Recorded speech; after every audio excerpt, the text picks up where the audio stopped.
अच्छे लोगों की सबसे बड़ी खूबी ये होती है कि उन्हें याद नहीं रखना पड़ता, वो याद रह जाते हैं।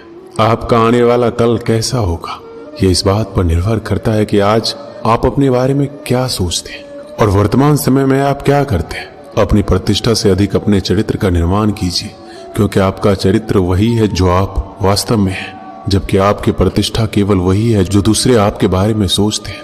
जब लक्ष्य असंभव लगता है तो आप उसे छोड़ने को तैयार होते हैं। उस वक्त आप जीत के बहुत करीब होते हैं। बीच रास्ते से लौटने का कोई फायदा नहीं, क्योंकि लौटने पर आपको उतनी ही दूरी तय करनी पड़ेगी जितनी दूरी तय करने पर आप लक्ष्य तक पहुंच सकते हैं। अनुभव सबसे कठिन शिक्षक है। ये पहले आपकी परीक्षा लेता है और बाद में सबक देता है। सारी सीमाएं केवल आपके दिमाग में है। डर कुछ भी नहीं है, बस नियंत्रण रखिए कि आप कौन है और आप क्या बनना चाहते हैं। कभी भी पछतावा मत करो। यदि अच्छा हुआ है तो ये अद्भुत है, अगर बुरा हुआ है तो अनुभव है। जब तुम पैदा हुए थे तुम रोए थे, जबकि पूरी दुनिया ने जश्न मनाया था। अपना जीवन ऐसे जियो कि तुम्हारी मौत पर पूरी दुनिया रोए और तुम जश्न मनाओ। लाखों किलोमीटर की यात्रा एक कदम से ही शुरू होती है। गलतियां इस बात का सबूत है कि आप प्रयास कर रहे हैं। एक कठिन समय अधिक आसानी से सहन किया जा सकता है यदि हम इस विश्वास को बनाए रखें कि हमारा अस्तित्व एक उद्देश्य रखता है। कि हमें लगता है कि हम जो कर रहे हैं वह सागर में गिरने वाली एक बूंद के समान है, लेकिन उस बूंद के बिना सागर भी अधूरा रहेगा। किसी डिग्री का ना होना दरअसल फायदेमंद है। अगर आप इंजीनियर हैं, डॉक्टर हैं, तब आप एक ही काम कर सकते हैं, पर यदि आपके पास कोई डिग्री नहीं है तो आप कुछ भी कर सकते हैं। निर्णय लेना और असफल हो जाना, इससे एक बात तो स्पष्ट है कि आप उस भीड़ का हिस्सा नहीं हैं जो असफल होने के डर से निर्णय ही नहीं ले पाते हैं। हम चाहे तो अपने आत्मविश्वास और मेहनत के बल पर अपना भाग्य खुद लिख सकते हैं, और अगर हमको अपना भाग्य लिखना नहीं आता तो परिस्थितियां हमारा भाग्य लिख देगी।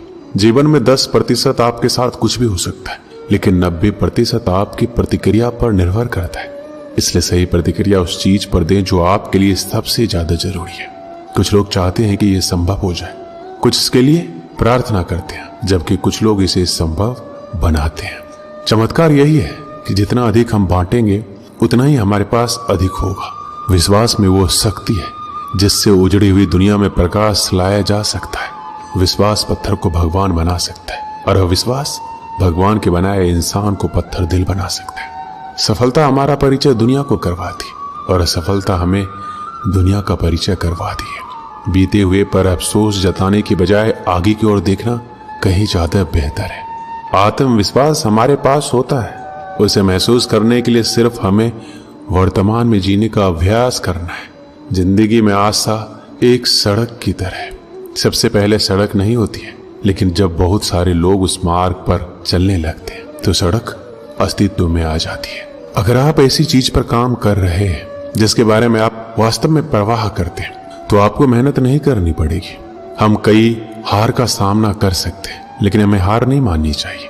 हर कोई दुनिया बदलने की सोचता है, पर कोई खुद को बदलने की नहीं सोचता। अगर आप उन बातों और परिस्थितियों की वजह से चिंतित हो जाते हैं जो आपके नियंत्रण में नहीं है, तो इसका परिणाम समय की बर्बादी एवं भविष्य का पछतावा है। सच स्वीकारने के लिए शक्ति और साहस चाहिए होता है। कुछ लोगों में दिमाग से अधिक साहस होता है। बिना भय के साहस नहीं हो सकता। यदि हमारे अंदर कोई भी प्रयास करने का साहस नहीं होता तो जिंदगी कैसे होती। साहस ऐसी जगह पाया जाता है जहां उसकी संभावना कम हो।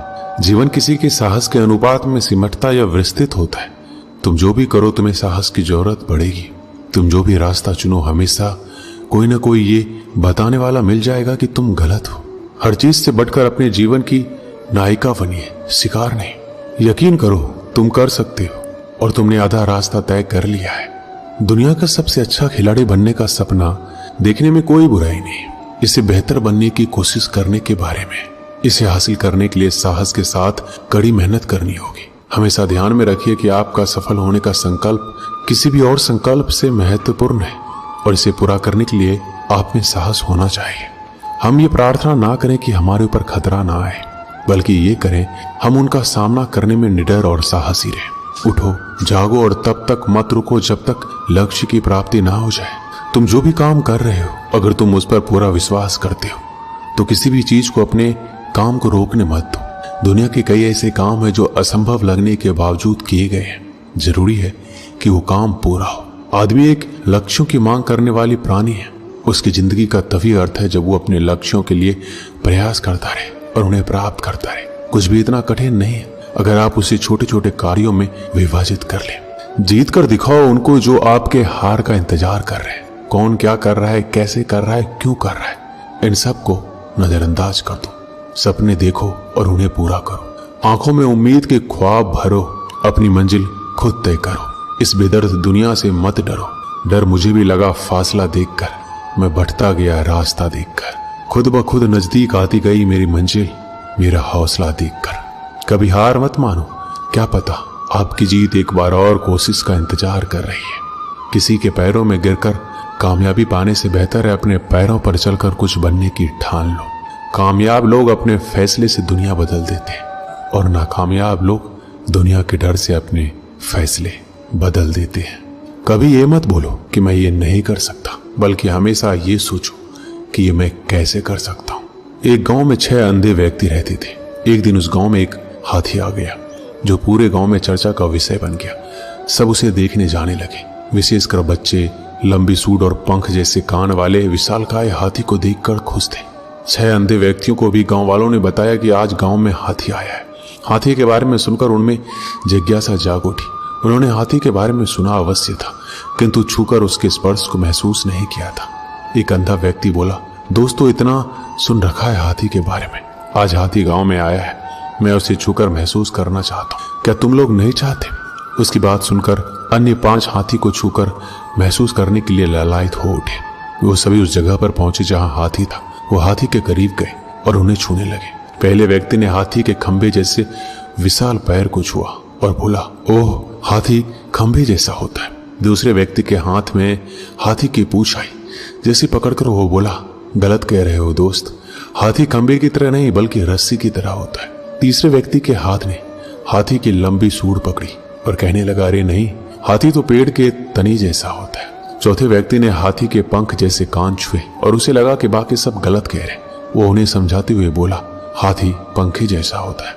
5वां व्यक्ति ने हाथी को पेट छूते हुए कहा, अरे तुम कैसी अजीब बात कर रहे हो, हाथी तो दीवार की तरह होता है। 6वें व्यक्ति ने हाथी के दांत को छुआ और बोला, सब गलत कह रहे हैं, हाथी कठोर नली की तरह होता है। सब अपनी अपनी बात पर अडिग थे, कोई दूसरे की बात सुनने को तैयार नहीं था। वो आपस में बहस कर अपनी बात सही साबित करने में लग गए। धीरे धीरे बहस बढ़ती गई और झगड़े में तब्दील हो गई। उस समय एक सयाना व्यक्ति वहां आया, उन सबको झगड़ते हुए देखकर पूछा, तुम लोग आपस में क्यों झगड़ रहे हो? सभी अंधे व्यक्तियों ने बताया कि वो हाथी को छूकर महसूस करने आए थे और उसे छूने के बाद हम सब में बहस हो रही कि हाथी कैसा है। फिर सबने उसे अपना आकलन बताया। उसकी बात सुनकर सयाना व्यक्ति हंस पड़ा और बोला, तुम सब लोग खुद को सही साबित करने के लिए झगड़ रहे हो और सच ये है कि तुम सब सही हो। अंधे व्यक्ति हैरत में बोले, ऐसा कैसे हो सकता है? बिल्कुल हो सकता है और ऐसा ही है। तुम सब अपनी अपनी जगह सही हो। तुम लोगों ने हाथी के शरीर के अलग अलग अंगों को छुआ है और उसके हिसाब से उसका वर्णन किया है, इसलिए हाथी के बारे में तुम्हारा आकलन भिन्न है। वास्तव में हाथी तुम सब के आकलन अनुसार ही है। वह खंबे जैसे पैरों वाला, पंख जैसे कान वाला, रस्सी जैसे पूंछ वाला, तने जैसा सूंड वाला, दीवार जैसे पेट वाला और नली जैसे दांतों वाला एक विशालकाय जानवर है। इसलिए झगड़ा बंद करो और अपने अपने घर जाओ। ये सुनकर सब सोचने लगे कि हम सब बेकार में ही झगड़ रहे थे और सब फिर घर लौट आए। इस कहानी से हमें क्या सीख मिलती है? अगर हम किसी विषय के संबंध में सीमित ज्ञान के आधार पर अपनी धारणा बना लेते हैं और दूसरों से अपनी धारणा को लेकर उलझ जाते हैं तथा स्वयं को सही साबित करने की कोशिश करने लगते हैं, जबकि संभव है कि उस व्यक्ति की धारणा भी उसके सीमित ज्ञान के दायरे में सही हो। किसी भी विषय के हर पहलू के बारे में जाने बिना उस संबंध में एकदम से कोई अटल धारणा नहीं बनाना चाहिए। कई बार फर्क नजरिए का होता है। किसी भी चीज को देखने का हमारा नजरिया दूसरों से भिन्न हो सकता है। हमें एक दूसरे के नजरिए का भी सम्मान करना चाहिए। दोस्तों, इस वीडियो में बस इतना ही। मिलते हैं अगली वीडियो में। अपना ख्याल रखिएगा। धन्यवाद। जय श्री कृष्ण।